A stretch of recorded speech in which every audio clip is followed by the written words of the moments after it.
I am the chair of the Waterfront Parks and Cultural Committee of Community Board 1. Sorry I'm not there tonight, but I'm here remotely.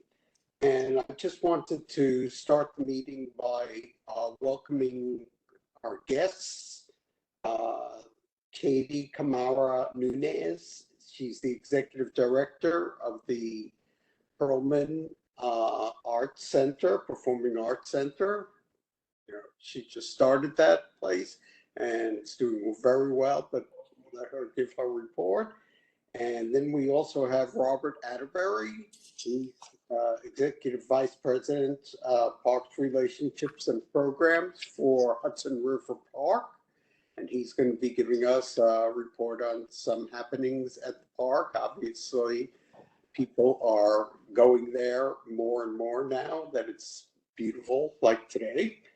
And speaking of nice weather and a good destination is Governor's Island also. So we're happy to have Sarah Krotheim, who's Senior Vice President, Public Affairs, and she's going to be joining us also tonight.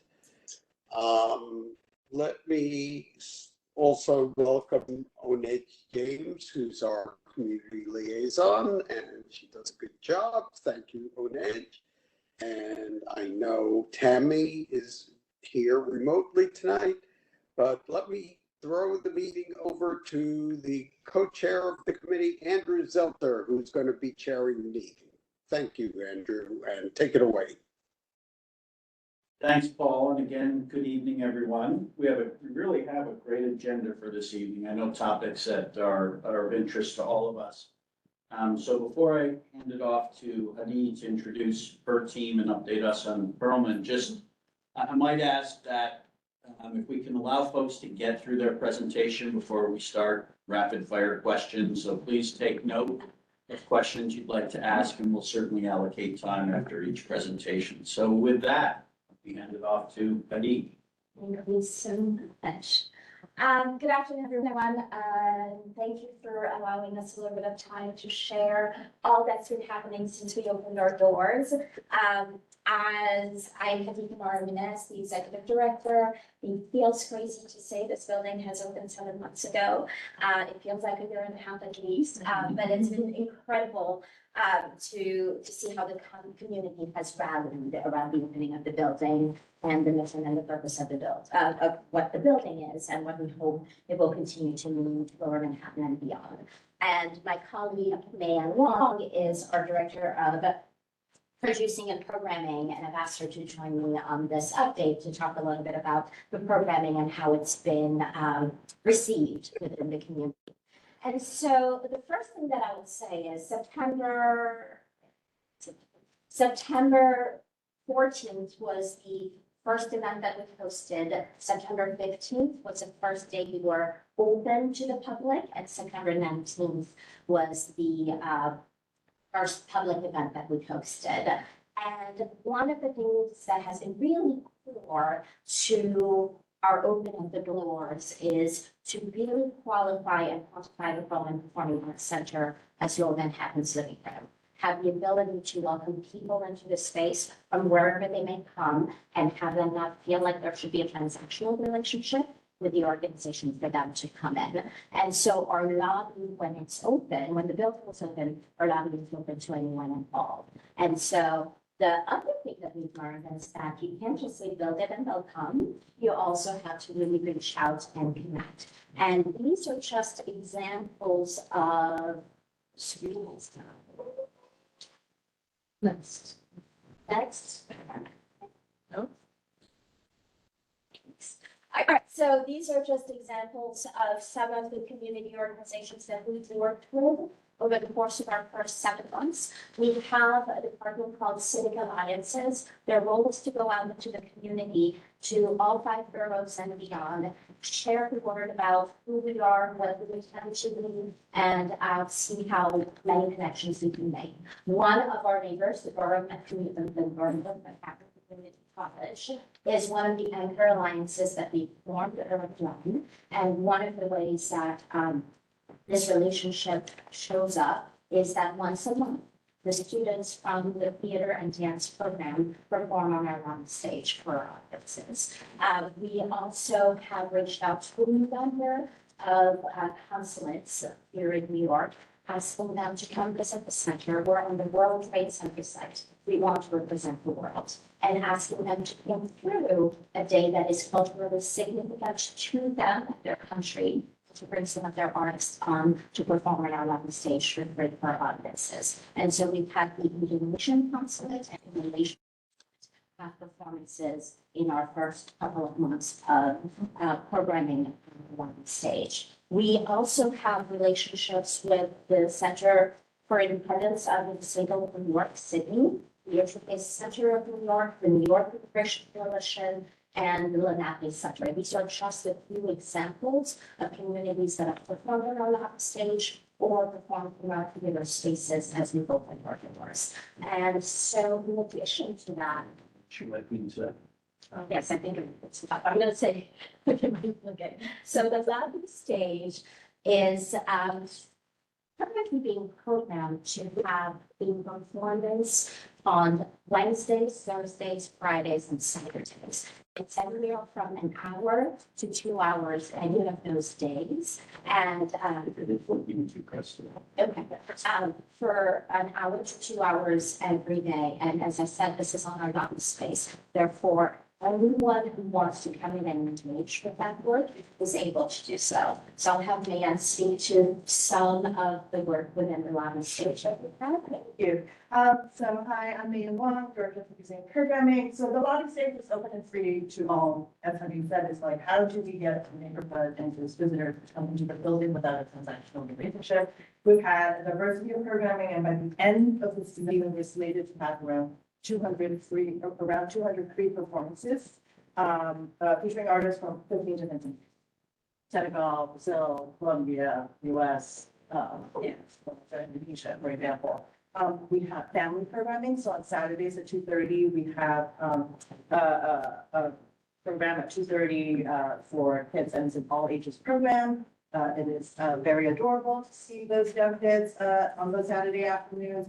We have a DJ series on Thursdays. We have on Fridays a spotlight series, which sort of highlights New York artists who are ready to come to the forefront. On Saturdays, we also have global music, so artists from events. And so it's an eclectic mix. The idea is to how do we welcome a wide range of interest in artistry into the lobby. And so, give me just a second. So as far as community, the other that is important to us, yes, the free programming, but for paid stage programming, really providing access as much as possible. And the few offers that we have out there, include examples of offers that we have out there. We have a responders program that is $30 for any performances for tickets, for responders or benefits, right? We have a student discount that is 50% off.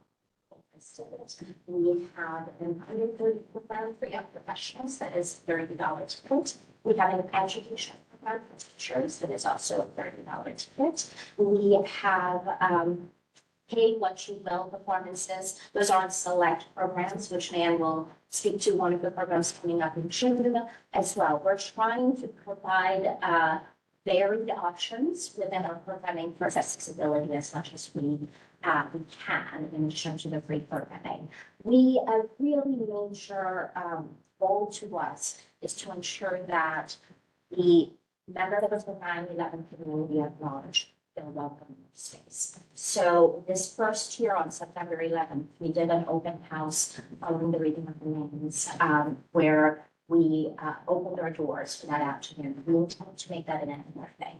We also hosted in October, we hosted a concert with the U.S. Marine Field Band that was dedicated to members of the 9/11 community. That is something that we intend to do every year. We intend to come up with one activity that we want to reach out to the members of the 9/11 community, and that is very broad, right? We're not asking for proof, we're not asking for explanation. If in any way, shape, or form you've been impacted by 9/11, you're welcome to come into our space and engage with them that particular activity. So that's something else that has been quite crucial and critical to us to start with.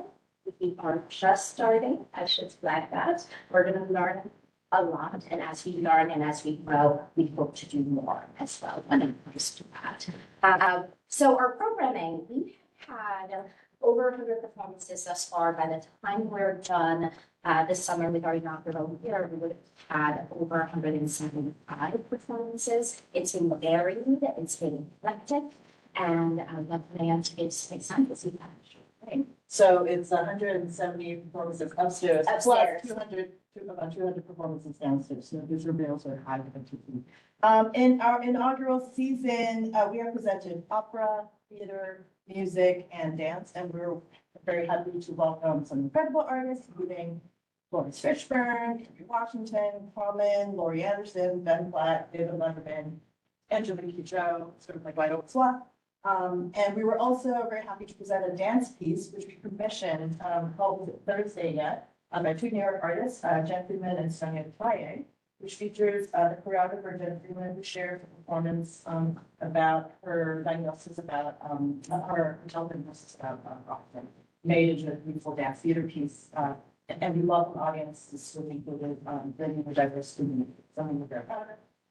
We also hosted a global street dance festival. It was Pay What You Wish, It's Not Much It Matter, and we so you're a university of hip hop, but really noticing how New York is sort of like the birthplace of hip hop and hip hop dance, and how we wanted to create a global conversation. So we invited artists from New York, South Korea, Ivory Coast, Barcelona, and invited them, and we had a dance festival in January.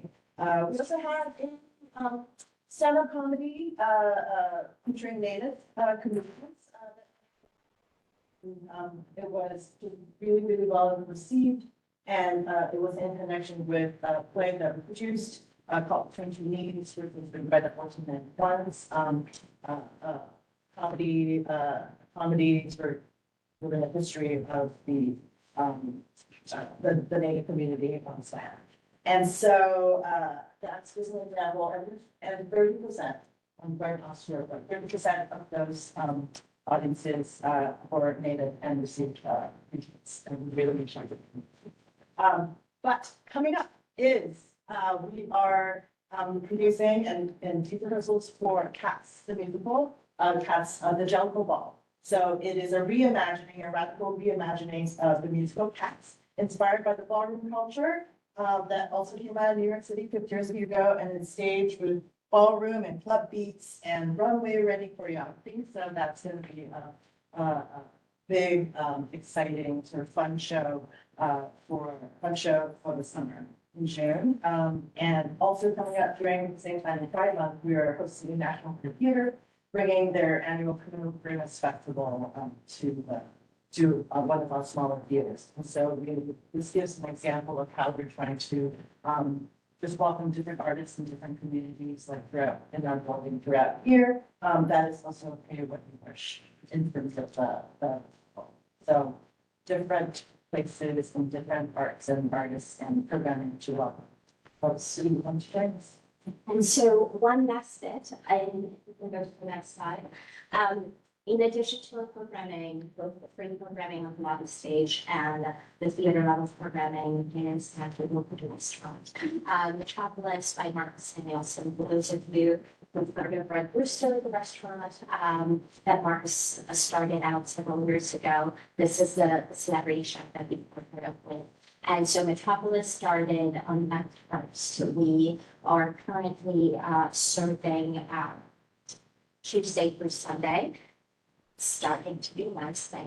There's a terrace at the Performing Arts Center, and the restaurant has extended into the terrace. It is a lovely place to come to in the evenings to enjoy a glass of wine, hear on stage listen, see the building glow at night, and just enjoy a really great atmosphere. So that's one of the other elements that we have introduced. I'll say in closing, this is our first year. We're still not at the anniversary mark. This is a year of restaurant. to explore, to test, and to improve and to grow. So feedback is welcome in all shapes and forms. I hope that many of you have already come, and I invite you to join us for any of our pre-programming, or to just come out and sit in the lounge and then read the book. I like to say, you don't have to be us to come to the Roman Center or change your mind. And so, in any case, thank you. Thank you for the support of this committee. Thank you for the support in general that we've received here alone and having. It's really been heartwarming to see so many people so excited to be in the space. And we're going to continue to do more. Super. Thank you for the update. As I mentioned, it's an incredible community asset for Lower Manhattan, all of the city and elsewhere. Let's go around the room. Any questions people have? Wendy? Yeah, the space is great. I always take people inside when we're walking down there. Everyone I take inside, the latest was my daughter who was out of town in college for all this time, and she's amazed. It was just really great. But she's like, it doesn't seem like it's open to the public. And of course, it's open to the public and we're walking up the stairs. So can you put a sandwich board down on the sidewalk? Is that allowed? Because I kind of feel like if you had that picture right there, and that, the space is available, that there's some sort of sandwich board with an arrow directing traffic up, you might get more traffic, because I haven't seen a sandwich board. Not that, maybe there is one and I've missed it. There is not a sandwich board. We have introduced a kiosk on wheels that only comes up in the last couple of months have not been great to us when it comes to the nice weather. But you're absolutely right. We are really thinking of ways of activating the plaza that is to the right of the building as well, in order to just showcase that there is something here and have more of our staff outside to be able to answer questions. Yeah, and I think the steps are intimidating for a lot of people, and so if it can also be like there's an elevator to the side, because I know it, because I went on your hard tour, but I think there's a lot of people that say, I don't know if I want to climb the stairs. Yeah. I like climbing the stairs. We certainly have our steps every day now. But you're absolutely right. Those are a lot of the findings that we have also are attempting to address, and we're doing it in some steps, but thank you. One idea that we have, and we'll see how it works out, is maybe doing a small projection on the granite closest to the stairs. We're also talking about getting all weather, almost like red carpet, like that, or that long, but in front of the entrance that leads to the elevator.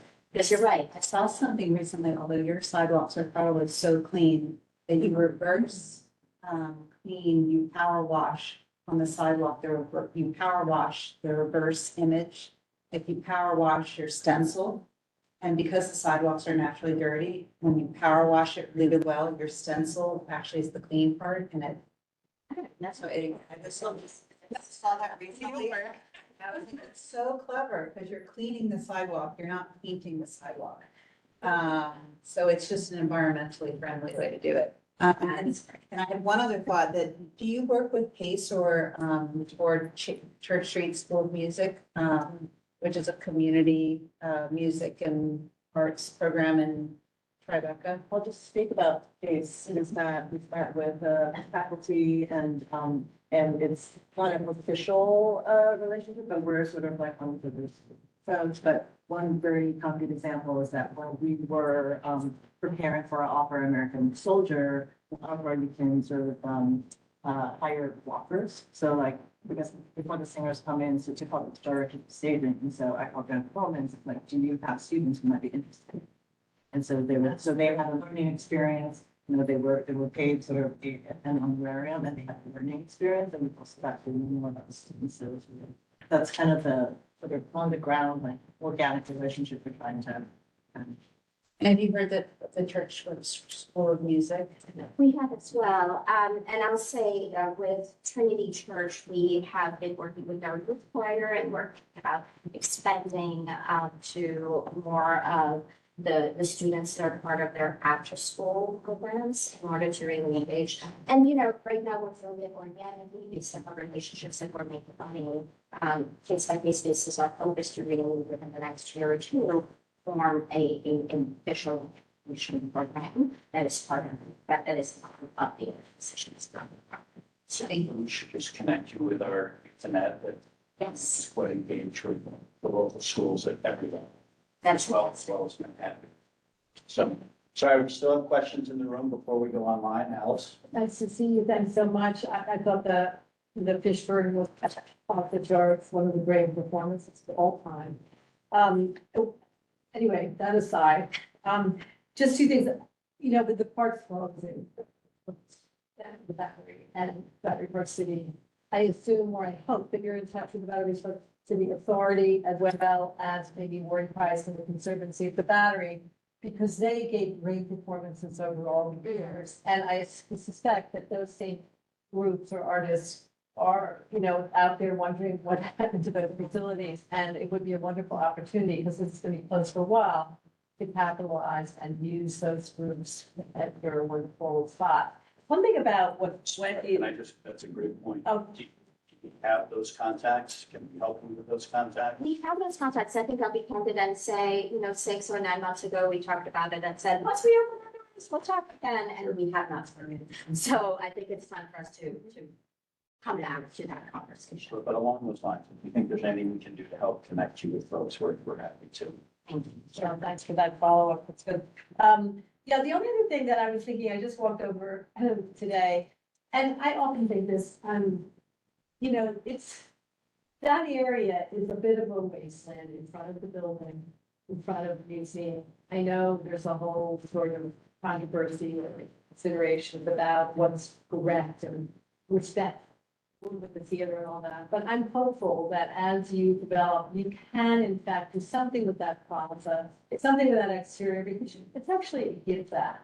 It's not as if it's going to be a rowdy place where people are hanging out with beer. It would be a very respectful place, I think beautiful seating, great lighting, you know, some sort of beautiful wood board that tells you what's on. I think would go down, and I would hope that the community could support that, because I think that's missing from that area. There isn't a seat with a back on it for, you know, I mean, it just, there's a lot missing as an experience, as an entry to that theater that really, you know, I know you would want, that I think this community would support. So anyway, that's just another thought, but thank you for all your time. Roseanne? Yes, I love your facility and everything that you've done there. I've been a member since before you opened, and We thank you. Thank you. Yes, so I just want to say I've been to the free programming in the lobby. My son learned to beatbox there. It was awesome. And I love the paid programming as well. Would love if there's any opportunity, I did ask this before, probably like before you actually even opened, if there was a possibility of some of our schools just do not have sufficient sort of performance space, and I'm on youth ed, and so this is why I know this, to be able to do like concerts or things, like end of year things that actually fit the entire school in them. And so if there is any opportunity to work with the local schools, because a lot of them have been shoehorned into existing spaces or existing buildings that aren't quite the perfect fit, that would be awesome. I also recently, to your point, went to the PACE Performing Arts performance at Pacific Service. No, it wasn't. It was the NCC, and it was incredible. So I strongly urge you to, you know, get in touch on their performing arts side. And also, I didn't realize this before, but PACE actually has like the whole back of house program as well. And if there's any way to sort of offer mentorships or internships on that side, that would be amazing. And then I'm sorry if I missed this because I was a little late, but if, do you have the opportunity for all the discounted tickets, like let's say 2 hours or 1 hour before the performance, to offer them as a pay as you wish to all of those sort of qualifying discounted people? Because I remember a long time ago when I was living in London, the Royal Opera House did that. They would basically, like, you could show up and give £1 for, you know, to go and see something, La Boheme. And it was like amazing. And those were seats that would have gone to waste anyways, right? Because they just weren't full. And so that would be an incredible way to sort of provide a severely discounted ticket to people who have the flexibility, but perhaps don't have, the funding to be able to enjoy these amazing events. Absolutely. We've been talking about it. We have not introduced a rush ticket program, which is the last minute ticket program. We've been really focused on getting the word out about the existing programs and trying to really also work for our state alliances to have these relationships and partnerships. As we alluded to when we did between communities, the one thing we said was if you identify as being part of the Native community, you have a select number of tickets, they're great. You just have to follow them, so, right? Yeah. And so that's what we focused on, but you're absolutely right that the trajectory of it is that eventually we'll get to also the last minute program. And, the interesting thing, and this is where, and we know support as well, as I mentioned earlier, build it and they'll come is not a reality. And so the space is beautiful, Yeah. the programs do exist. And our work is to really continue to amplify with as large of a megaphone as we can that this exists, right? So that's what we've been focusing on what we've put on first. But you're absolutely right that that's also a great idea for this aspect. Can I just some? Go ahead, I'll make it, but, to the extent you can divulge this information, how have you been doing in terms of ticket sales? I would say we're doing well from a ticket sales perspective. We're also doing well from an overall attendance perspective, right? Not every seat is paid for, and that is purposeful within that.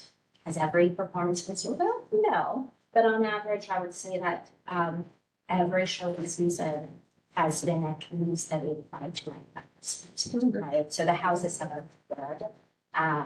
And we're shiny at the moment, which we are grateful for, but the word is to be able to be doing that and putting it out. And also the free programming, right? I think it's actually really interesting that the paid programming has gotten quite regular attendance. The free programming, there have been some nights that have been a little sad, candidly. It feels like such a gem that we don't want to waste. So really getting people to be able to join in. One evening or one afternoon is what we're looking to push for. Could you set up the theater development fund like a TKTS booth? But sometimes, we have not had to do too much, but sometimes we've done that. So if we can go to the phone, I believe Tammy has a question and we're being asked to have you speak a little bit. So both of us? Yes. We'll switch that. Yeah. Okay. Hi, everybody. Tammy, you're up. Yep. Thank you. Hi, everybody. I can hear, so I'm in good shape. I wanted to say thank you. I'm also a member, much like Rosa, delighted that you're in the neighborhood and really excited for the opportunities. So I wondered, pursuant to everyone knowing that the building is open, whether or not you're allowed to use any kind of gobos on the exterior. I know it's not, I'm not talking about anything that would detract from the building, but something just on the sidewalk, because I had a wonderful a gobo.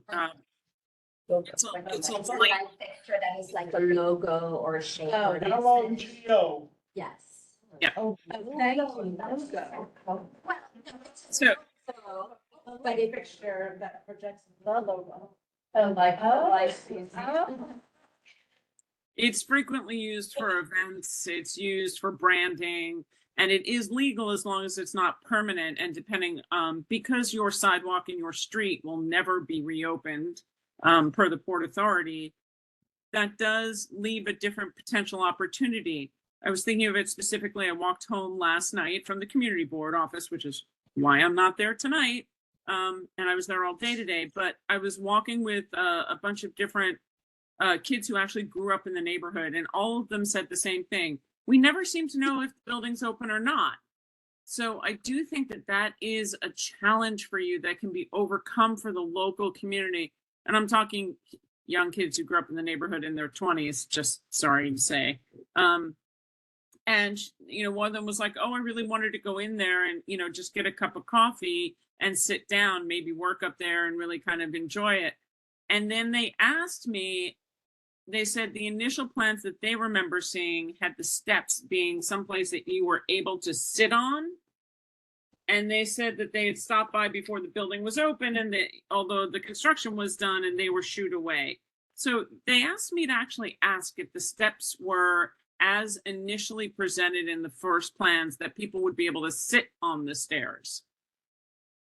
That is a fair question. I'll address the GoGo and then go to that question. I think the GoGo is a great idea. We've been toying with the idea, but we also want to be mindful of the space and the memorial. And so we haven't figured out the best way to do it just yet, but hopefully figure it out soon because the feedback that the marble is beautiful. We love the marble. The marble makes it that you can't quite see what's inside the building, right? And so what are the ways you can really push to show that the building is active is truly one of our challenges that we're working towards. As far as the stairs are concerned, I will be honest, this is our year of learning. So we're trying to shy away from sitting on the stairs. However, one of the things that we are introducing, and we've just started it, is as you go up the stairs, on the landing, you'll see to the right that we've just added outdoor seating. So there is outdoor seating available for people to just go in and sit. I think as we explore what can become of the plaza, what our hope is that it all works, that before the end of the summer, there will be outdoor seating on the plaza as well. So, and I'm not saying the stairs are never going to be available for seating, but right now, that's one thing that we're gonna hold off on and try to find other ways for people to gather and sit. Okay, All right. cool. Tammy, Yes, you have another question? Sorry, I was just. I did. One more. We are working on the idea of transforming Vesey Street and trying to set up a meeting with the group of stakeholders around it to be more of a shared street, because we understand that deliveries need to happen. There has to be car access. There happens to be a great bike path north and south of that street. So we're really trying to transform it and see what could be done with the public realm people and paint and polish, as they say. So maybe that would be another opportunity that we can talk to you if there's opportunities for either signage or lighting or anything along the backside of the building as well. That would be incredible. Absolutely. One of the things that we've been thinking about with the backside of the building has been that the terrace is open and you hear music sometimes when you're really close to it, but you may not just guess that it's a private event as opposed to, hey, if you have time, it's really nice out, you should come in, right? And participate with that. So that's part of also not just the front of the building, but how we allow visibility of what's happening in the space also throughout the different facades of it. So yes, I would love to have this conversation. Okay, great. And thank you so much. Thanks, Sandra. I'm done. Thanks, Tammy. I just had that thought, the diagram with the seating on the front is very friendly. If people can sit on the steps, it's welcoming and it's friendly. So I'm just gonna put that out there. And not that the security people are not nice, but they're a little intimidating. There's nothing about that that shows like, they look like security. They don't look like readers, if that makes a difference. And then one other thing is that I just had this thought that maybe someplace else, maybe even in the Oculus in a empty storefront, there could be, coming to the posters, like some sort of, like when you go to every other theater, there's a poster up with what's happening. You don't have any of that. You don't have anything on the building that says what's playing, what's coming up. The times, everything else, and if you can't do it on your space, because I know it's mausoleum-like, maybe you could ask for some empty space, because there's a lot of empty space right now in the Oculus, to have some sort of, even if it's just, posters that are put up to what's coming. Because everyone walks, there are a lot of people walk on the path and, trains and everything. It's just an idea.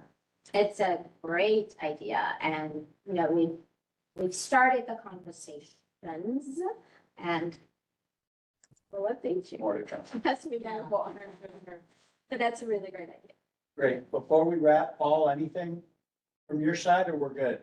I was just gonna ask, I'm looking forward to the reimagining of Cats. Are you gonna do more of that? I just heard about Sutton Forster and Once Upon a Mattress coming from City Center to Broadway. Are you gonna try to put on more traditional? I mean, you have performances from all around the world, but are you gonna have more of traditional Broadway, which frankly I grew up on? Absolutely. Well, I would say this, Bill Roush and Nan and the producing team have been quite aggressively working on mapping out what next year is going to look like. And we are going to announce some of that programming all throughout the summer, starting in June. So I'd just say stay tuned. And once you hear, please let me know what you think. Okay, thank you for all you're doing. Yeah. Again, congratulations on the launch, and sounds like it's been a busy 7 months, Yes, and absolutely. more than 7. Thank you very much. Thank you so much. Thank you. For having us. Thank you. It is really good. We love it. Super. Okay, so let's move to our second topic, which is an update from Hudson River Park Trust. Robert, we'll flip it over to you.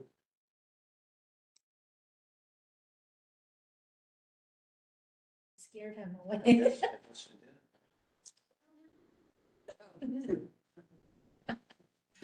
Hello, sorry. Right on cue. The AC in my office isn't working, so I had to have the windows and doors open, but I can't do this and have that at the same time, so I apologize. I thought I was later on the agenda, and I'm thrilled that I'm here. Thank you all for having me. I appreciate it. I'm going to do just a couple of general updates on some things that are happening in the park, but a book that I want to be able to share with you all is our upcoming programming season.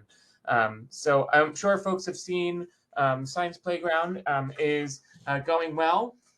It is packed all the time, and a really excellent reception we found. If anything, it is overwhelming. The work at the Pier 25 playground, which is just across the way. We've had some hiccups with the concrete install for the splash pad repair that we were hoping to have done by this time, but it looks like it's going to last a little bit longer into the summer. We'll get most of the summer with that splash area on. The fog plume at the Science Play area, we do expect to be activated later this month. We usually activate these things right around Memorial Day, so things will be going on this week and next, along with all our other water features and those things along that. Gansevoort Peninsula construction is underway. We finished repairs at Pier 45 wood decking, and we are otherwise really starting to get ready to open for the season. We are with Gansevoort. We have a new curriculum that our team has created called Salt Marsh Science, which takes place at the Gansevoort Peninsula with our newly built salt marsh there. Allows students to explore different ecosystems and learn about coastal resiliency. During the program, they also study biodiversity in the tide pools along the south side of Gansevoort. It's been a big hit with teachers, and we expect to be able to adopt it for some of our summer field camp trips also. This past weekend in this vein was Submerge up at Pier 84. It's our Submerge Marine Science Festival. We hosted over 900 kids on Friday for field trips in 36 different groups. Mostly, I believe the vast majority were from New York City public schools, and then over 4,000 people on Saturday. We had 38 exhibitors, the birds of prey, tortoises, big hit, along with many of our touch tanks, and a particularly rotund oyster toadfish that we caught just last week in time for the festival. We are beginning to do testing on this time for Gulp, our waste shark, launched from Gansevoort, along with some the wet lab, which would open, I believe, in the first week of June here at Pier 40.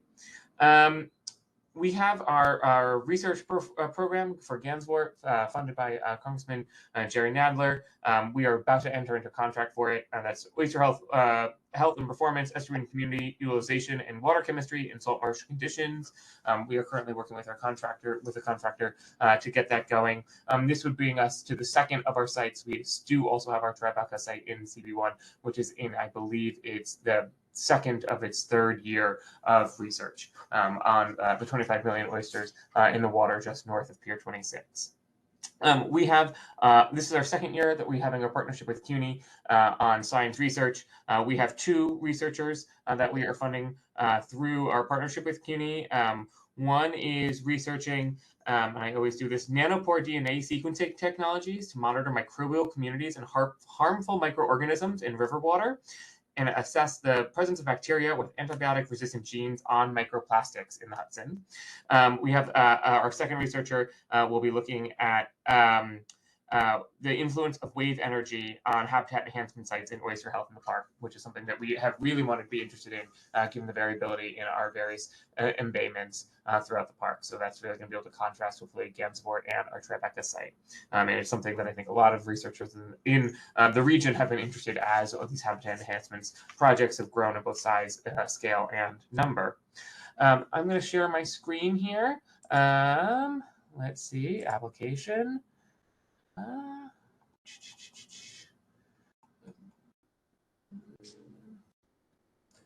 Let's see if I can't get this. Cancel, share, window. Aha.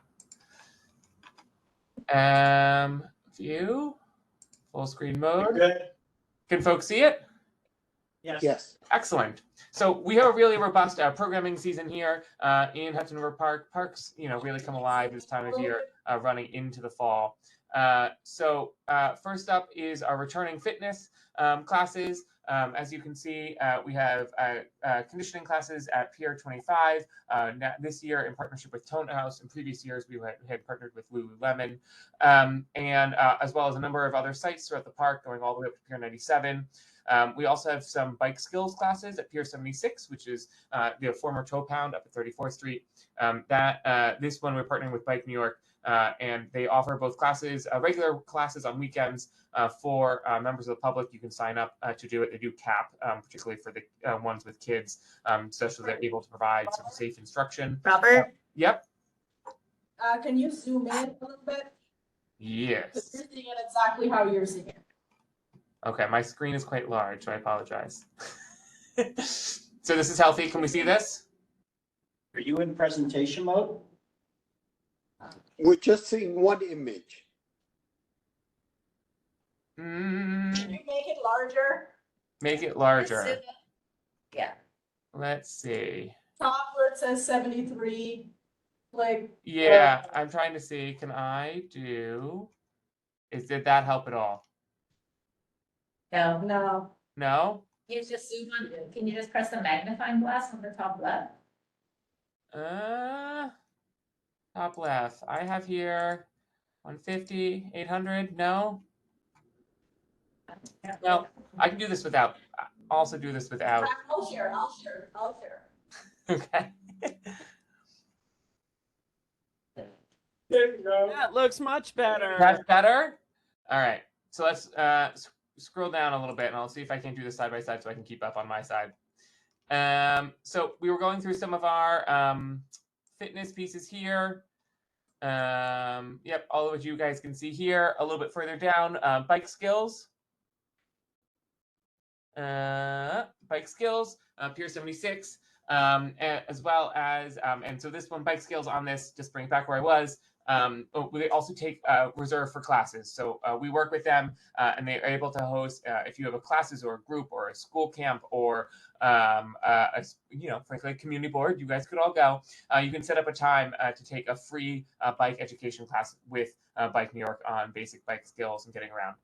It is up at Pier 76. This year, for the first time, we're also partnering with the Bindlestiff Family Circus to host the Unicycle Festival. Which we are still in work in progress on discovering, but I expect to be a pretty fun day. We want to scroll down. Special events.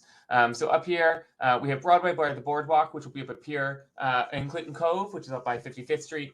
This will have on Monday nights, we'll have Broadway performers doing very intimate performances. And then we have Improv Everywhere in June on Pier 84. At 76 again, which is our most flexible space, we have the New York Latin Food Festival, which will be coming for, I believe, 4 weeks in a row to 76 with some music, various different types of foods and things like that. We have Pride on the Pier, the original Village People's Randy Jones, who was the cowboy in YMCA, is coming to perform on Pride Friday. We're really excited. He is going to be doing a screening of the original video, which was in fact filmed on what is now the park. It is a full circle moment for our history and Pride here. And then again, we will, much like last year, we'll have Pumpkin Smash at Pier 84, and we will have, we are working with Ajna Dance Company, which does our Bollywood and Bhangra dancing for Festival of Lights Diwali celebration up in Pier 63. Let's keep going down. Our Blues Barbecue Festival returns. We have Jazz at Pier 84. Sunset on the Hudson at Pier 45 is also, again, returns this year. It's a little bit short of our season, but again, that ends with Randy Jones. We have Blues on the Boardwalk up at Pier 97, our newest space, and we have matinee music in the 14th Street Park. I'm going to keep us going. At Pier 40 in the Wet Lab, we're going to be having, if I can scroll us down, Pier 40 here at the Wet Lab, again, just outside of your district. We have Wet Lab look-ins regular. This is our research aquarium where you can come touch and learn about fish, Hudson River fish and wildlife. Our team this year built essentially what is its own salt marsh in one of our large touch tanks, including with its own revetment, much like the one we have at Gansevoort. And we were able to host a number of crabs who I'm told have taken quite well to the space. So you should come learn and touch. We always have new things. And we also have trivia and along with it. Scrolling down, here in CB1, we also have Big City Fishing at Pier 26. And then just again on Saturdays, just north at Pier 51 at Jane Street. And then we have Creativity in Nature, which is one of our newest series where you can sketch or paint nature along with some prompts along the way from our educators talking about both the life that you are engaging with or at the river pieces of it. We have, I'm going to keep going, park tours. We have Ask a Scientist, which will happen both at Pier 51 or Pier 57 in our Discovery Tank, as well as at Pier 40, and Science Stories, which will also do the same. Ask a Scientist is one of my favorite programs. It is where one of our researchers, they share, our science researchers that we host, share their research and the trials and tribulations that go into science research in the Hudson. My favorite one was about the sex noises of oyster toadfishes. It was fabulous. They croak back and forth. And in fact, Hudson River toadfish, if you don't know about this, have moved, the ones in our area have moved their mating patterns later in the evening, we believe most likely because they are the noise from ships, our ferries, all those things drown them out. And so they have moved their social engagement later in the evening when the harbor is quieter. It was a fascinating method of discovery to learn about it. I'm going to keep scrolling. We have our dance stuff pieces. This year we aren't going to be having the dance festival. Instead, we have Sunset Salsa at Pier 76. Thousands of people come together. Bollywood and Bhangra up at Pier 63, and then Dance and Life, which is again at Pier 76, which starts with the Ladies of Hip Hop. And then finally, we have our green team. Friends has their green team, which is the final piece of it. For the next page, which Friends, our dedicated fundraising partner, does a lot of their work. You can join them to help take care of sections of the park. And I will, I know there's a date for which it is in the Tribeca section, and I will pull it up. So those are generally our over programming. We try to aim to make the river and the waterfront active and alive and fun, while make sure we leave enough space for folks who are just enjoying the park to enjoy themselves. Overall, the park is otherwise active. Many of our tenants are on, particularly ones in CB1, are open. Grand Banks, Manhattan Youth with mini golf and volleyball are all open at this point. Downtown Boathouse opened this past weekend for their free kayaking program. So you should all come and enjoy. And with that, I will be quiet and take questions. Tammy? Thanks, Rob.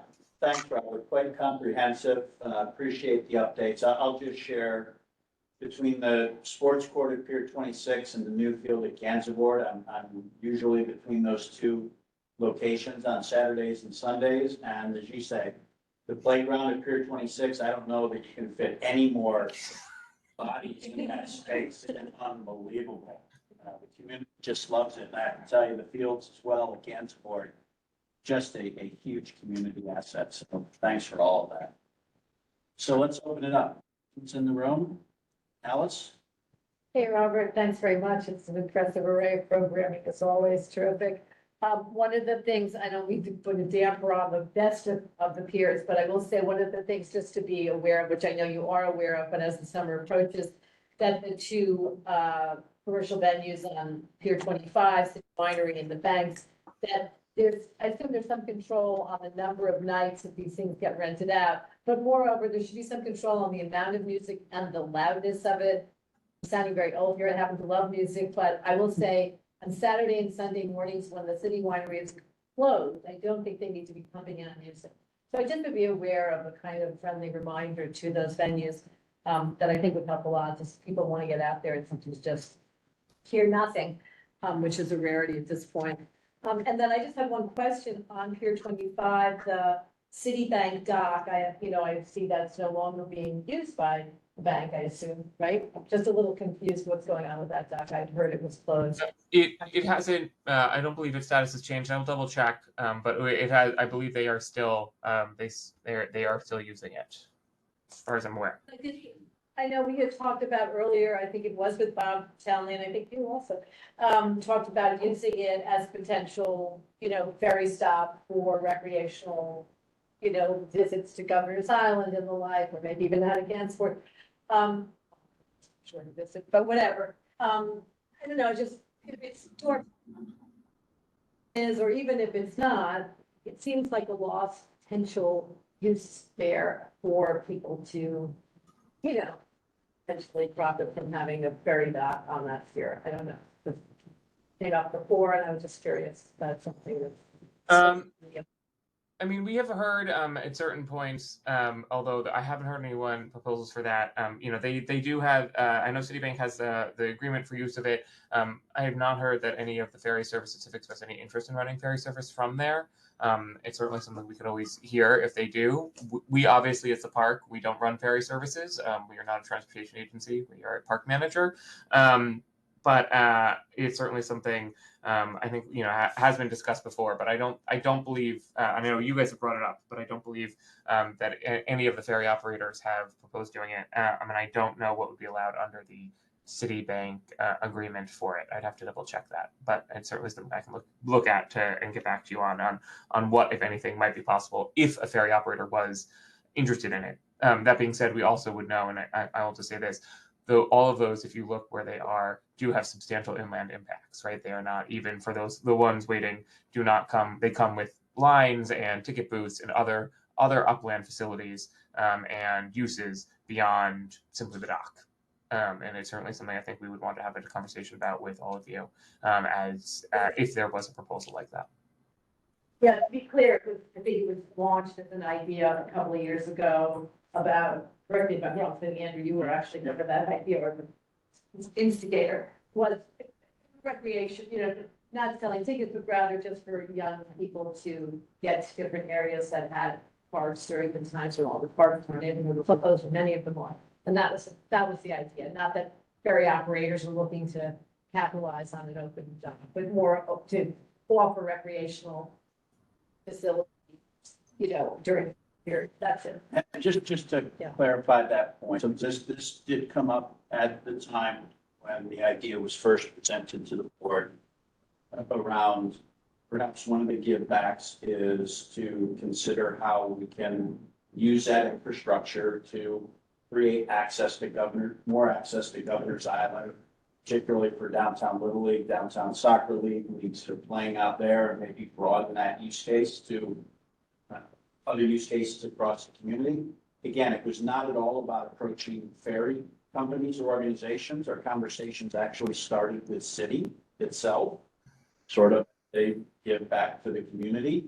I will tell you that there were some initial conversations. I don't know if you're aware, city has had wholesale changes across the organization when they brought in a successor CEO, and quite honestly, the conversation just sort of died on the vine. But if it's still in operation, we should revisit that 100%. So thank you for that reminder. Any other questions in the room? I know we have Tammy online. Tammy? Yeah, I feel bad because I'm always like, hi, I've got a question, and I'm not in the room, so I'm sorry. Couldn't be avoided tonight. Robert, thank you so much for coming. I have been chatting with Paul and Andrew about having you come back for the estuarium in June. So I know that may be a longer meeting, a longer topic. I just need you to tell us what you think you might need so we can make sure that we get the information out as widely and as soon as possible, because there are people very interested in the estuarium and we'd love to have you present before schools go on vacation. Great. So that is a great one. So our estuarium, folks remember, we have partnered with CV1 and the Waterfront Parks and Culture Committee. I believe it's Culture. I have 3 of these in my head that have on the estuarium design. That is a site just north of the science playground, where we are looking to build our sort of permanent science research aquarium education facility. This has been part of the design of the park since the beginning, early days. Our team has continued to advance design, and we are ready to come back to folks. Last meeting, we did a joint one. We were hoping to come bring you back. We want to make sure to try to capture as many people as possible, knowing summer schedules, folks don't have many meetings. So if folks are open and willing, we'd love to come to the June meeting for it. We might need an hour. We can certainly adjust ourselves to what you guys are able to accommodate, but we'd love to be able to engage with you guys on that a sort of a meatier topic, and really let the team go through the design as it is now. And then I have so that's for that next one. I hope to do that. I have 2 more topics if I can raise them. But I have another question for you. What's your question first? Okay, so do you only partner with CUNY? I know BMCC is a member of the advisory council, but do you ever partner with any of the SUNYs? Yes. So we actually, CUNY, we have a specific partnership with their CUNY Office of Research, where they give us a grant in order to fund direct research in the park. So we actually are granting to the professor who is overseeing those projects and then bringing on students. We also had, last year, I believe we had 14 different universities that we partnered with for different research. Not all that we funded, some of it directly, but that we host or facilitate. So that might be access, allowing letting folks use our facilities. If we are already, say, doing water collections at various sites, we will can collect on for researchers if it is helpful, particularly for EDNA, microplastics, that sort of thing, where they need regular samples. We allow folks to do things in our water. There are microphones or oyster shell bags or many other or temperature sensors hanging off of our docks. We actually had 14 different universities, including multiple SUNYs, that we partnered with for it.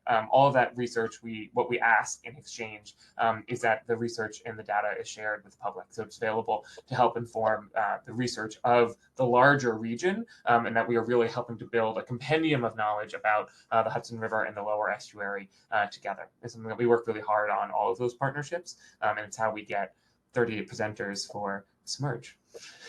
So that brings me to my last question of any information that you can give us about what the BPCA is doing on the southernmost tip of the park that's in our area, that we hear from the BPCA how they are partnering and working with you, and they are developing their own ecological study area down there?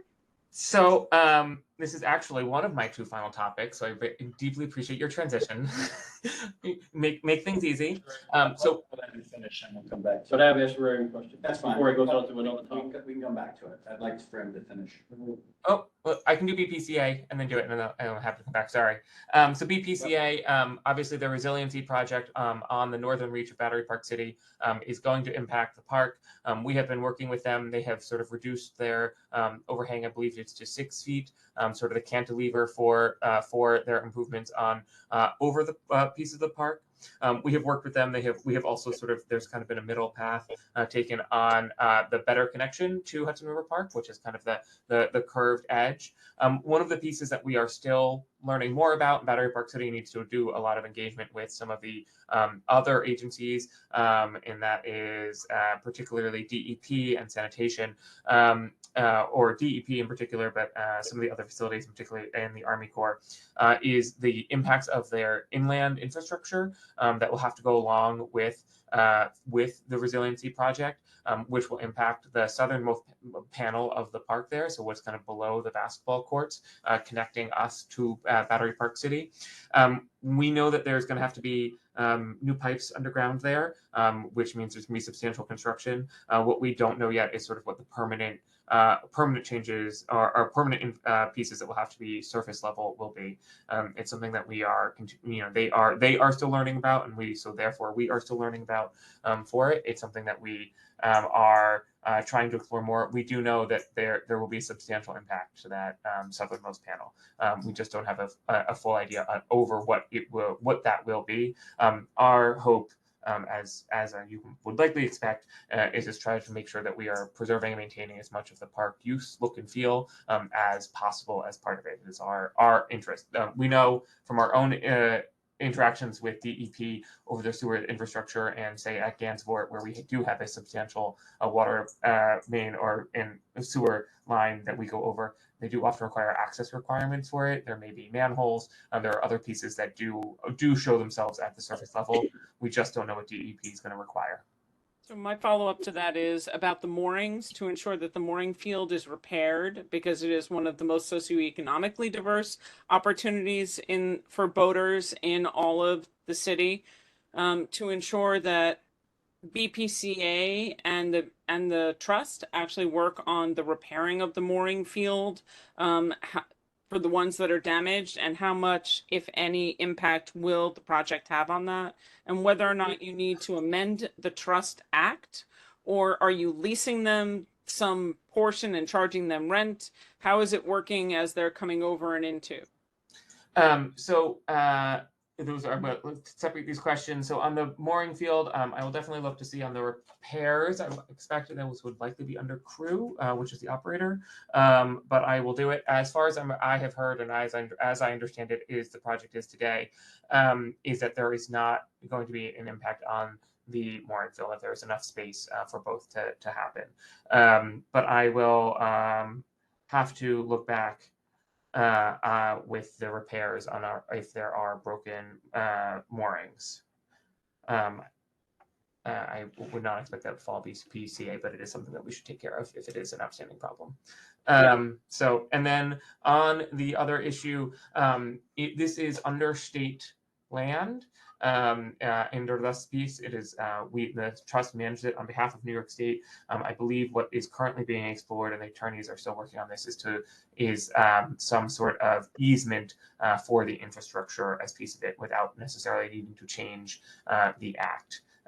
But that is still a piece that is under, I believe, under some consideration between the attorneys and with New York State, which will have to sign off on something like that. We do have pipes and other things that come through the park that have not required it. So it depends on ultimately sort of the total use change there, which again, we are hoping to maintain as much of the look feel of the park as possible. Well, if we hope creating a better connection to Battery Park City around that at that corner. Thank you. A second topic, can we get through that quickly? Yep. So my final one is, I'm sure folks have heard, Macy 4th of July fireworks for Independence Day are coming back to the Hudson. It is going to have a massive impact on the park. Certainly, the security environment has changed since the last time it was here in 2013. You guys, I'm sure, have dealt with it on the east side for the past decade. There are any number of access changes, closures, all those pieces that will go into it. We don't know what those are. We are waiting to hear from the NYPD, Department of Homeland Security, and the compendium of security agencies, safety and security agencies that go into an event that large. We are still waiting to hear from them on what those will be. We're all happy to share information as we have it. We don't yet know sort of what the footprint and their impact will be. We do expect there to be a pretty fabulous view from the west side. Thank you for that. That is an important update. So I think we have one more question in the room, Mark. Yeah, for the estuarium, it's not a question, but this CB1 has been dealing with this for decades. So can we have resolutions relating to that email to the committee so we can see the history and all the latest updates? There'll be several resolutions, but I think it's important that we get a refresher on that. I think the resolution would just say, show us the money. It is not currently fully funded, but it is, and I don't. What did you say about funding? A lot of detail of our desires and mentions and things like that we need to be prepared for when the presentation is made to us. We'll work to try and collect those and distribute. Any other questions for Robert? No. Robert, again, thanks so much. Very comprehensive and some great activities. Thank you. Hope to see you guys at some of the events. Thank you. See you next month. Okay, let's move on to Governor's Island update. Sarah, we'll turn it over to you. Great. Is there a slide advance or? Yeah. There is. We're not sure it's been working, so you might just I need to might say have next. to- It's not a slide, it's a video, so it's not. Can you put it in? You do full screen and show it's great. And while we figure out the slides, I'm joined by my colleague Imani Isaac, our senior manager for community outreach and partnerships, who does an extraordinary amount of work in reaching out to community partners, both in Lower Manhattan, but really across all Clippers.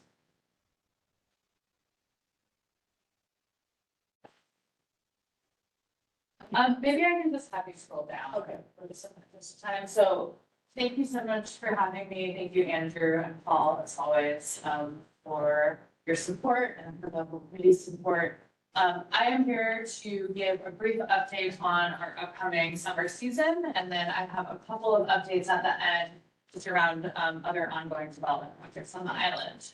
And we'll just note, this is not going over every single event or program we have on the island. If I did that, we would be here probably at 10. So just wanted to note that every event that is planned for the season is listed on our website at govisland.org. So just a little bit of an update on our summer hours. We are open to the public 365 days a year, but basically between Memorial Day weekend and Labor Day weekend, we extend our hours into the evening.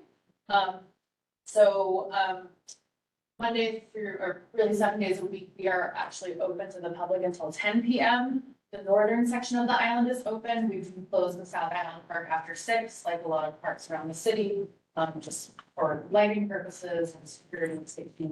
But we are happy to expand the hours again this year. We continue to run ferries every day from 10 South Street, the Battery Maritime Building. We are starting our Brooklyn ferry service this Memorial Day weekend.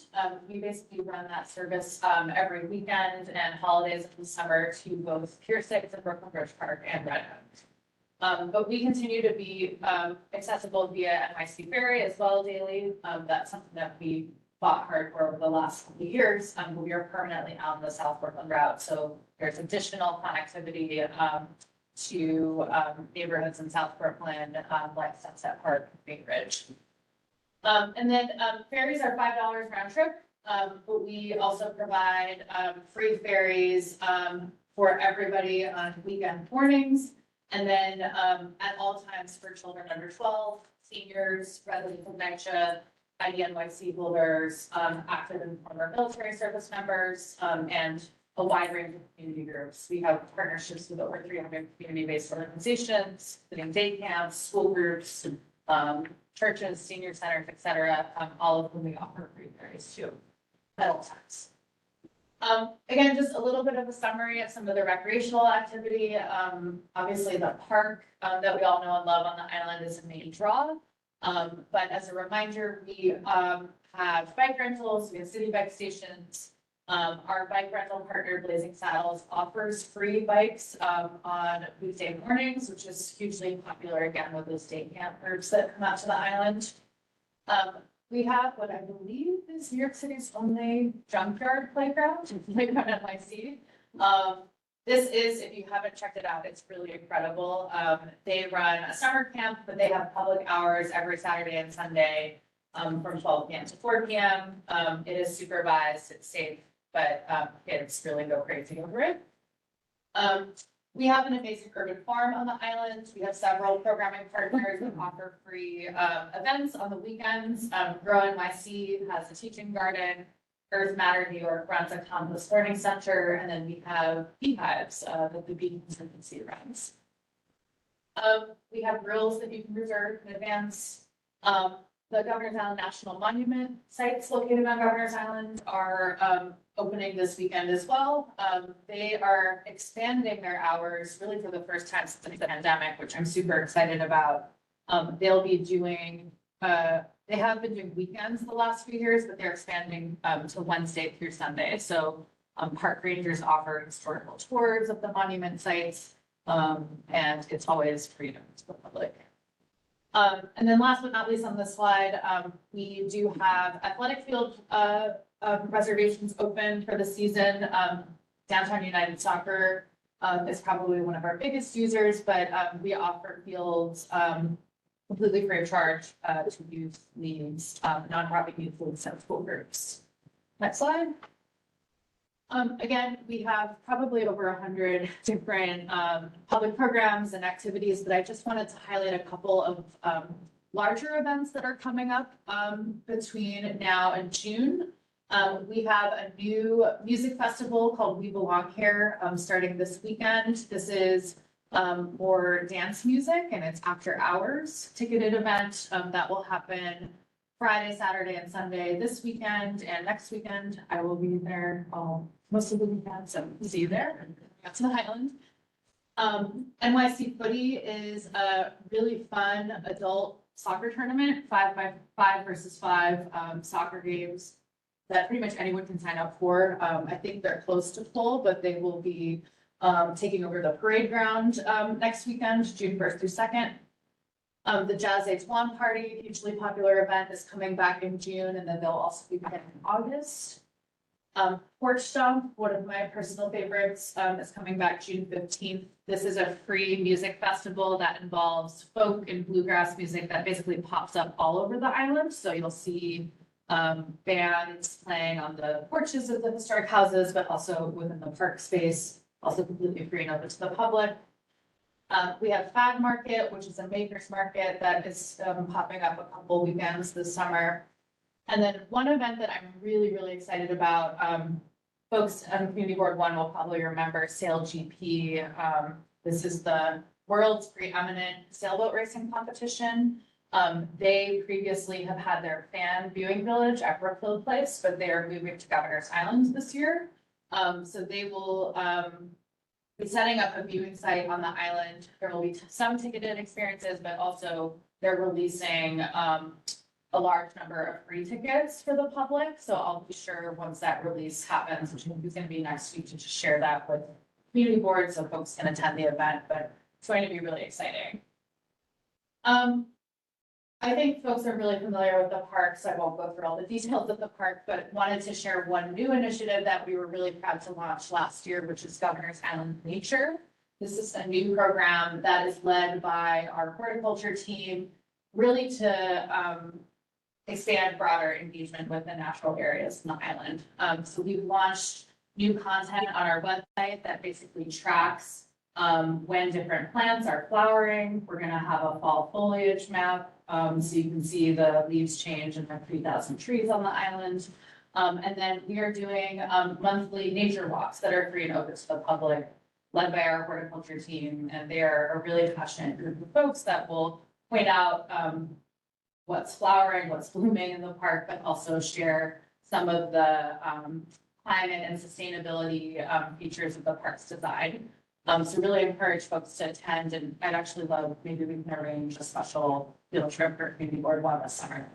And then we have 5 interns who just started, which are our sheep. We have 5 sheep that are spending the summer with us to help manage invasive species in Hammock Grove. You cannot pet the sheep, but you can see them. We have signage up in that area. They're really cute, and they were all over the news last week with their arrival, so encourage you to check them out. We have 21 food vendors that are really kicking into high gear starting this weekend. We have a range of, food trucks and some more sit-down formal options that are available. Sorry, get some water. There's water in the next room. Sure. So, like Sarah was mentioning, we have a variety of options for food. We wanted to highlight a few of the vendors that you'll see this year. We have returning vendors such as Gitano Island and Makina Cafe. As some of you may know, Makina was a seasonal vendor that we had during our peak season. They actually took over Little Eva's shipping container located in Colonel's Row, where Winter Village was once activated. They've been our year-round vendor this year, and we're also welcoming new vendors such as Very Sweet Shop and Yaninadas, which is an empanada truck. And then we also wanted to highlight a partnership that we have with NYCHA's Office of Sustainability. The Foodie Spot is a shipping container at which NYCHA residents who have gone through their full cycle, a program that really highlights and helps amplify their inner neighborhood work around food. They get to then come on Governance Island and serve and sell things to just, develop their workforce when you're spending. Great, next slide. So wanted to just dive a little deeper into our arts and culture program, which has really expanded over the last few years. First, before going into details, I'm really excited to share that we have a new head curator on Governor's Island, Lauren Haynes, who just started with us in March. I'd love to have her come to our next update, maybe later this summer. She most recently was Director of Curatorial Affairs for the Queens Museum, but also has led the curating team at the Studio Museum in Harlem, the National Museum at Duke University, and Crystal Bridges Museum of American Art in Arkansas. It's actually a really amazing comparison to Governor's Island because they have a beautiful sculpture park. But she just started and she will be overseeing our public art commissioning program as well as our partnerships with cultural organizations around the city. Wanted to just highlight, we have a new public art commission that we announced about a month ago. We will be opening a new artwork actually in the National Monument site at Fort Jay called Other of Pearl. This is a work by an artist named Jenny Kendler, who is based in Chicago, but was the first and used to be the primary artist in residence with Natural Resources Defense Council. So all of her work really deals with issues of environmental sustainability and climate change. She's going to be installing a multi-sensory exhibit of about 7 different artworks. They're all really dealing with themes of our human relationships with marine life and the natural world. It's really centered on oysters and whales. So a couple components I'll just highlight. One is she creates these miniature sculptures that are actually embedded in live oysters, and they basically become pearlized. So there's going to be a collection of those on display. She has this beautiful sound piece called Whale Bells. This is actually a rendering of what it will look like. It's going to be in this sort of cavernous-like space within Fort Jay that you actually kind of go underground and have the feeling it would be under sea level. But it basically emotes the sounds that whales make. So really excited about this. It's a really great partnership. We're co-presenting it with NRDC. And we are hosting an opening reception that you're all invited to on June 13th. And I'll make sure to follow up with the committee with all those details. Slide.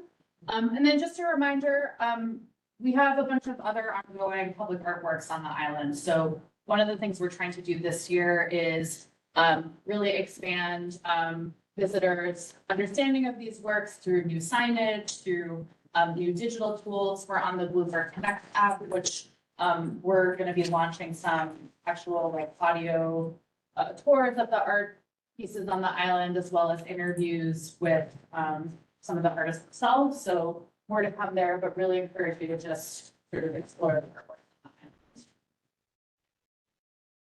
Also wanted to mention a key part of our programming is a program that we call Organizations in Residence. If folks have been to the island, you've seen the adorable yellow houses, historic houses, as well as the former officers' homes in Colonel's Row. Each year, we do an open call for cultural organizations to basically present free public programs in those spaces, and in exchange, they get the space for free. So this year, we have nearly 30 organizations from all 5 boroughs that will be presenting a range of visual arts programs. We have some dance-based organizations, some science and climate-based organizations like NYC Audubon and the Oyster Project. Those will all be open Saturdays and Sundays. And then many of the organizations also host artist residents.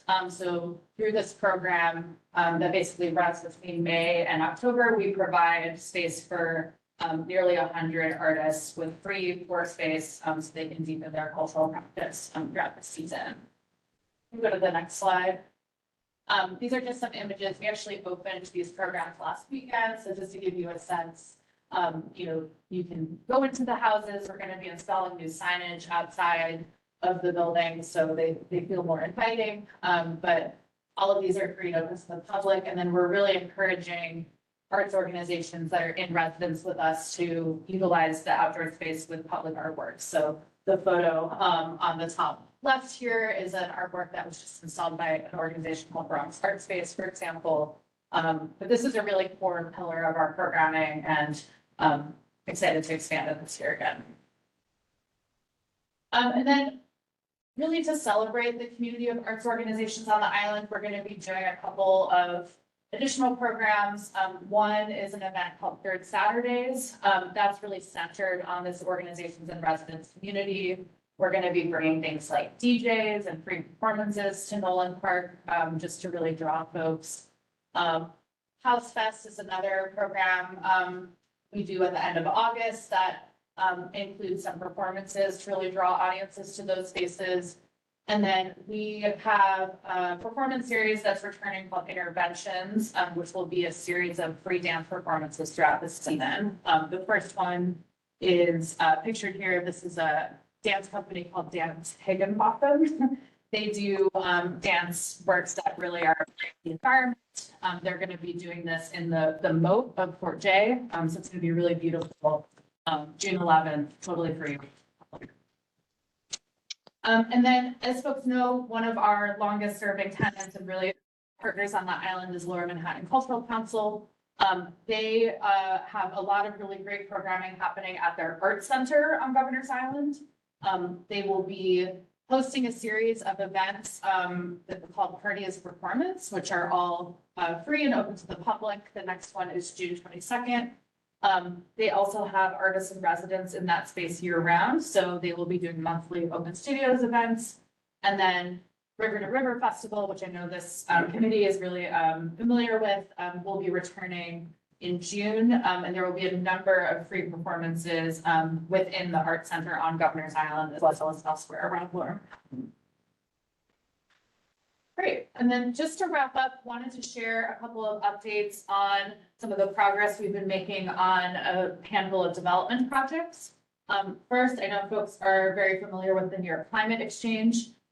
They will be coming back to this committee soon. I'm hoping early this summer to give some updates on some of the schematic design progress they've made, to the conceptual renderings that you all saw, last summer after we announced their selection. They also have been working really hard on the open space design, which I know a handful of community board members have already provided some input on, but they will plan to come back for further feedback this summer or later in the fall, and we'll keep you posted on that.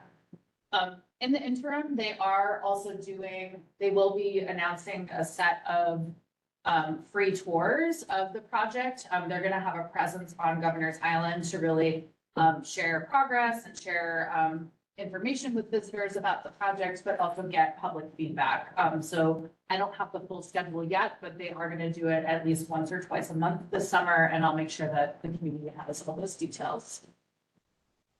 And then just wanted to share, I think each time we come to this board, we want to just share status update on our progress in restoring the historic buildings on the island. We have made a significant amount of progress, which is really exciting, but just want to highlight a couple of existing projects and then one new one. So first, Nolan Park, which is this area here in red, that is where we host the Organizations in Residence program. Our vision for that space is really to transform all of those buildings into permanent cultural space. So really expanding the seasonal program we have today by renovating those buildings and providing permanent space for the cultural tenants that are using them in the summer months. We have come to the community board, the landmarks committee for approvals on some of those buildings. One most notably is building 20. We received capital funding to basically renovate that building to provide 2 permanent year-round suites for cultural organizations. Same vision as what you see in the summer. The ground floor is public exhibition space, and then the upper floors can be used for artist residencies or for workspace for those organizations. Building 20 is almost done. We should be it should be occupiable by June of this year. We had done an RFP for that building a couple of years ago, and that is going to become Billy and Oyster Project's headquarters with public exhibition space on the ground floor. So really excited about that. They'll basically be moving all of their public programming on the island into this amazing exhibition space. And then the other suite in that building will be occupied by another long-term cultural partner on the island, NYU Gallatin School of Individualized Study. They've been running an artist residency program focused on environmental artists. So they will be expanding that to year-round, which is really great. We continue to fundraise for the renovation of the rest of the buildings in the campus. We are about to wrap up a master plan with WXY Architects to really think about how we can draw more audience into that space through signage, through some landscape improvements. I'm sure folks have walked through that space and seen that some of the brick pathways need some repair. So those are all things that are under that master plan scope, and would love to come back to this committee to just provide a deeper dive update on that. Harbor School expansion, I know that's something that the community has been extremely supportive of, which we really appreciate. As most folks know, the New York Urban Assembly Harbor School has been located on the island for over a decade. They currently occupy 2 buildings on the island, building 550, which is one of the historic buildings, and then building 134, which is right next to a pier that the school uses. They are expanding into an adjacent building here, building 555, and then they will actually be the first new construction that we have in a development zone, where they are building a new aquatic center, which will have a pool for the kids to learn how to swim, new lab space, and new classroom spaces between the 2 buildings. We have been working with the School Construction Authority to relocate utilities that were located under this site to basically make way for that construction to start. That has been completed, which is great. It was sort of an essential first step. And the School Construction Authority is going to break ground sometime this fall. So more to come on that, but super exciting progress. QC Spa is continuing to work on their phase 2 renovations. As most folks know, they have a lease on these 3 buildings here. They opened building 112 a couple of years ago in 2021, and they are continuing their construction on the adjacent buildings, one of which is going to include a new food and beverage operation to support that project, which is exciting. And then last but not least, I just wanted to share some information about a new project, which is the result of an RFP we put out in July of 2022. And we'll just note that the Landmarks Committee received a deeper dive presentation on this about 2 weeks ago. There will be a resolution at the full board meeting here, but I just wanted to give a quick update to this group here. So now that we are open year round, we desperately need an indoor space for people to grab a cup of coffee or a bite to eat. We don't currently have any indoor restaurant or food and beverage operation on the island. We had been looking at a lot of our existing historic buildings to sort of identify a site that would be perfect for expanded food and beverage to serve our year-round access. And we had identified building 140, which is right across from the Lower Manhattan Cultural Council site, as an opportunity to attract a food and beverage operator and event space. So we issued an RFP in July of 2022. That RFP included a portion of the building. We have about 1,000 square feet of space that we utilize for our security offices, our EMT office, and then National Park Service has some space. That is going to remain in our control because it's a perfectly situated building for security, given that it's right next to the ferry. But we offered the remainder of the building, which is completely vacant, in need of significant repair, and the adjacent outdoor terrace, which is currently home to a seasonal operator, Taco Vista, which I think a lot of people are familiar with and know and love.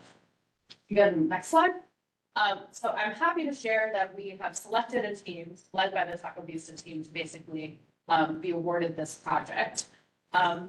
This is going to include a 3-part event and dining venue that will be located within the building, but also within the adjacent space, the outdoor terrace space.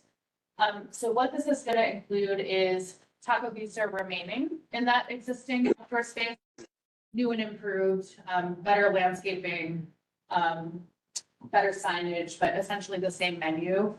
That space will be open seasonally from April to October. And then in the interior of the building, there will be 2 components. One will be a bar and cafe space, which will be a low-cost option for quick bites, think sandwiches, coffee, pastries, etc. Something that we desperately need on the island. And then there will be, in addition to that, a full-service dining option that will also operate year-round. So, full-service restaurant, and then they will also be using that as an event space. I briefed Tammy and Alice on this a couple weeks ago, and I know there were some questions just around, well, how often can they privatize the space for events? We'll note that we are bringing this to our board of directors meeting in June to approve the lease, but can share now that we have worked really closely with this team to just ensure that the primary operation of the full space is a publicly accessible restaurant space. So we're still working out all of the final details, but essentially they will only be able to close the entire indoor space about 10% of the time that they're open. And we are also putting in requirements around public hours, so keeping similar hours to what you see at Taco Vista. They're open every day during the season, huge amenity for the island. So this is really a major expansion of what's being offered, and it's going to be a really phenomenal amenity to our tenants and visitors, while also restoring one of the historic buildings on the island. Just wanted to show some images. Again, this is in the Landmark District, but the building is basically going to stay the same for the most part.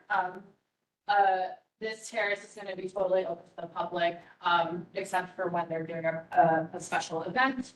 Right now, this doesn't actually connect to, the ferry landing and the waterfront, but this will add the connection as well as some, resiliency upgrades and, they will be making the building fully ADA accessible, which it is not today. These are again, just some conceptual renderings. The landmarks committee had a full briefing with all of the details, which I won't go into today, but I'm happy to share that presentation with folks on this committee if we're interested.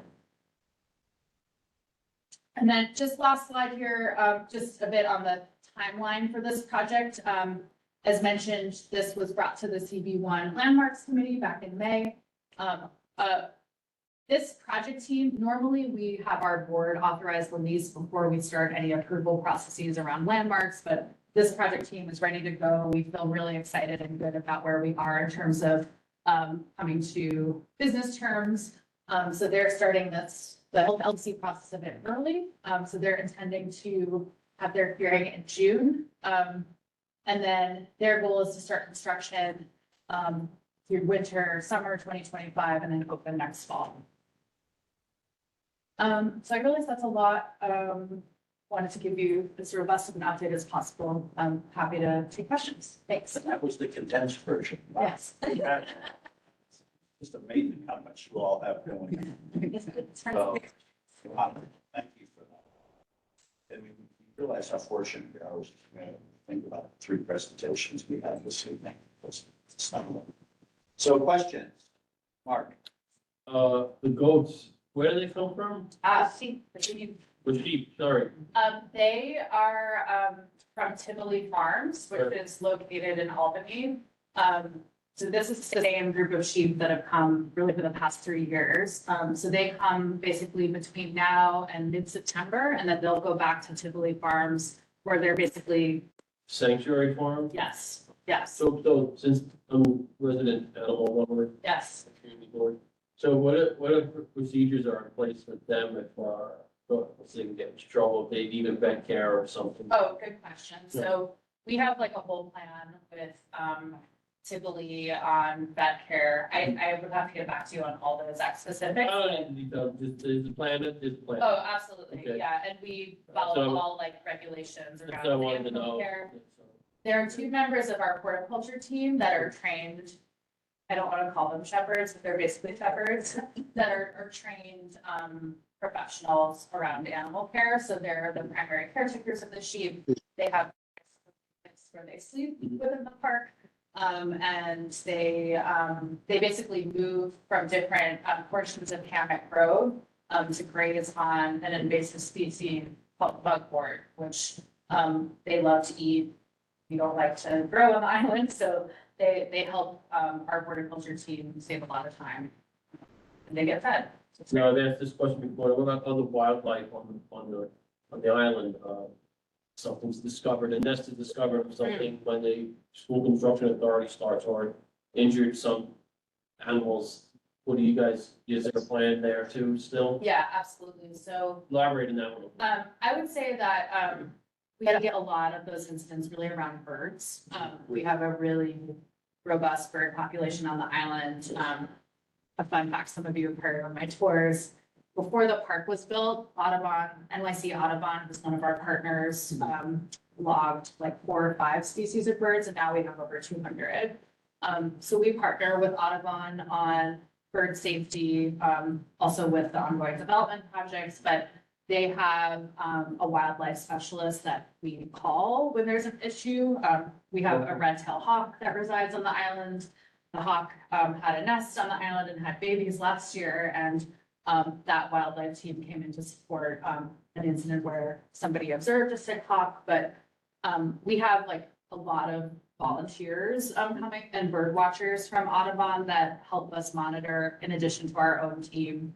Again, the same folks that manage the sheep are also our wildlife liaisons. So like if there's ever an issue, they. Anything other birds or anything else? Not really. I mean, we are in New York City. We do have rats. There's squirrels there, right? There's squirrels. There was once a beaver that came over.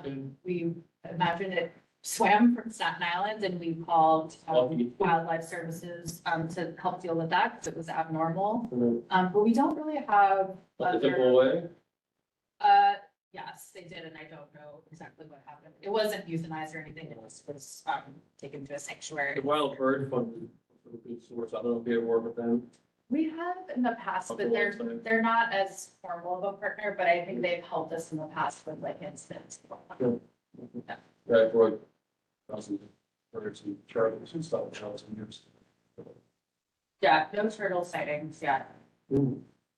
Thanks, Mark. Any other questions? Wendy?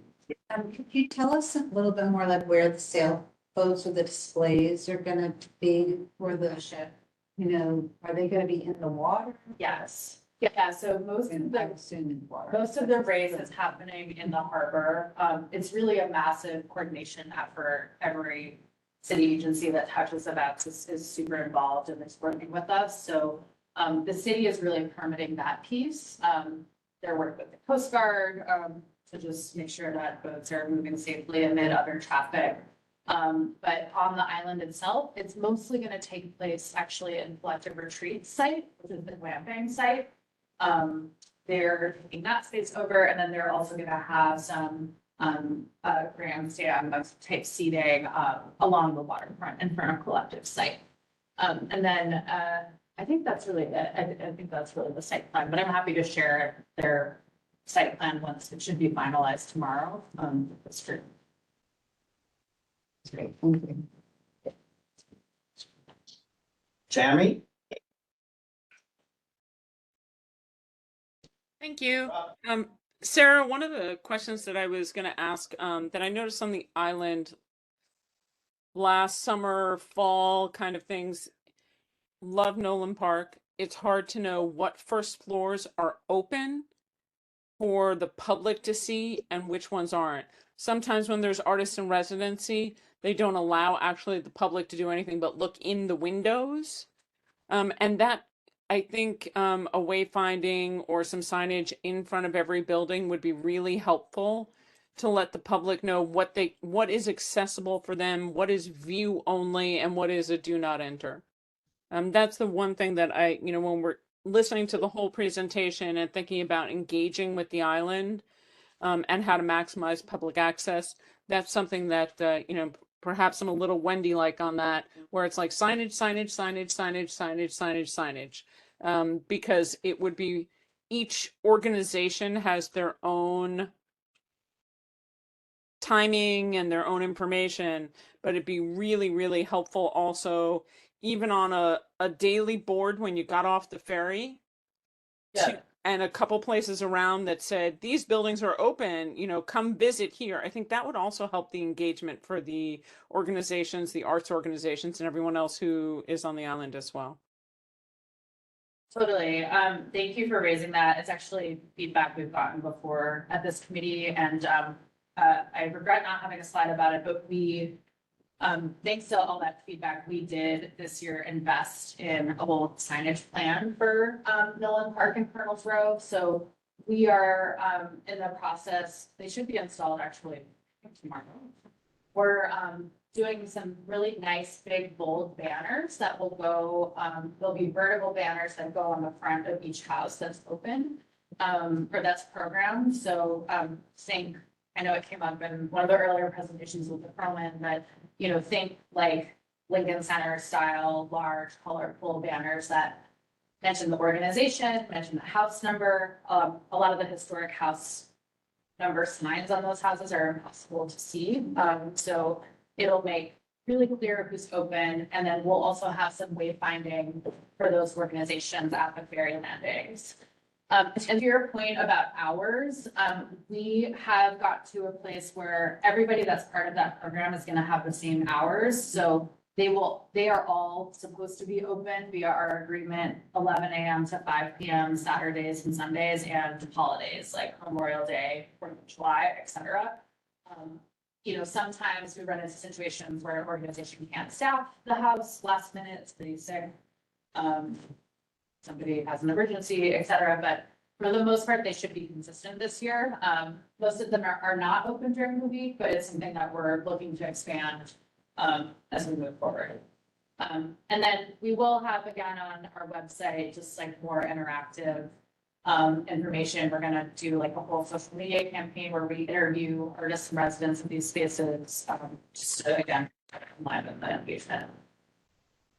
Yeah, I mean, it would be great if information was even on the ferry itself, right? Signage on the ferry, signage when people are in the terminal getting tickets and things like that, really just to try and get the diversity well visited, I think is, you know, where I'm going. I'm hoping that the island's swamped with people. That's basically my goal. Thank you. Swamp today. I don't know what's going on that. So maybe just expanding a bit on what Tammy was asking. Personally, I hate QR codes. I hate going into a restaurant where I have to, but people seem to like it. Have you Yeah. considered something like that? Maybe on the ferry or when you land, you can scan and pull out what's Yes. available. We are using that. I hate to tell you, but I'm with Andrew on this. I hate QR codes. I want a sign that I can read while I'm standing and waiting to get on the ferry. I want a sign that I can read while I'm sitting on the ferry. It creates, both. Oh, you can. that everyone has a smartphone, Exactly. which is yeah. really prejudicial to people that don't have it or can't afford it or don't want it. So then they're out in the cold. Yeah, thanks for raising that. I mean, we definitely try to strike a balance. Some signage, we do have QR codes that's really intended to like, direct people to our website just to explore more, but agree, like we really try to balance the equity side of that because we do get a lot of visitors, especially kids too. Like kids will come with school group or camp and like Governor's Island is a place where a lot of kids like kind of run free for a little bit and not every kid has a phone. So we try to make sure that it's accessible for everyone. Plus it makes the kids actually use their brains a little more, maybe learn how to read a map. You know. We also incorporated digital signs at the Battery Maritime Building, and so that's another way in which, like Tammy, you said, when you're waiting for the ferry, those signs rotate with different flyers and signage from our programs, and so we're hoping to incorporate ones here. That would be great. I would love to see stuff like that. And then do you have any updates on your all electric ferry that we're really excited to see? Good question. I do have an update. So as I think everybody is aware, maybe not, we are in the process of building a replacement ferry for the large boat that goes back and forth between Lower Manhattan and the island.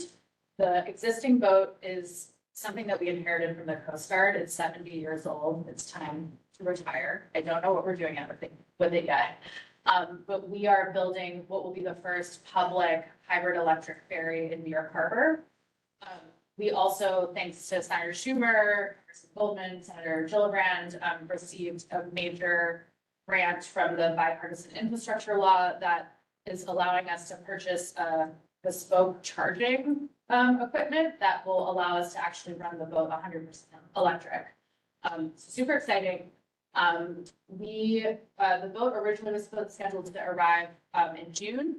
It's a little bit delayed, mostly because we were playing around with just increasing the passenger capacity. This boat will carry both vehicles for service purposes, just like the existing large ferry that goes back and forth. But with the harbor school expanding, with more visitors, we just wanted to see where we could squeeze more pedestrian capacity. So the boat right now is scheduled to arrive sometime, call it late summer, early fall.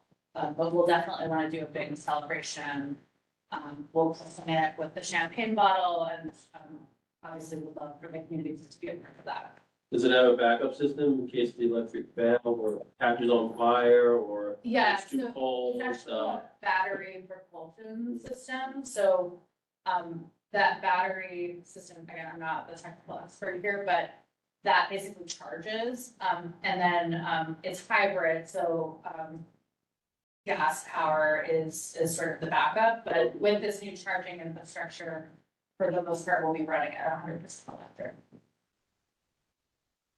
Right, you need redundancy Very with these things. Yeah. They're not.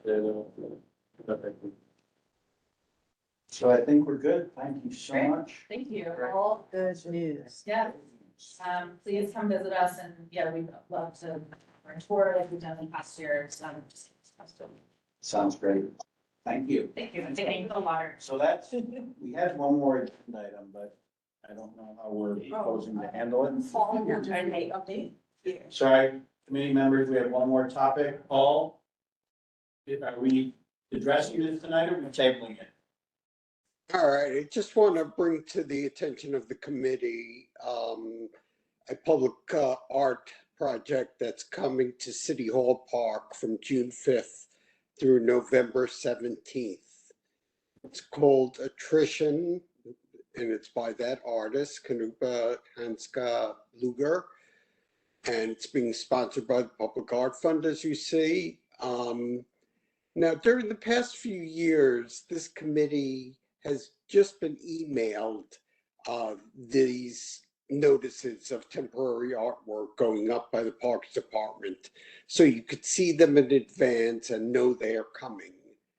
We haven't been putting them on the agenda for these past few years because they are temporary and not subject to any kind of real public review.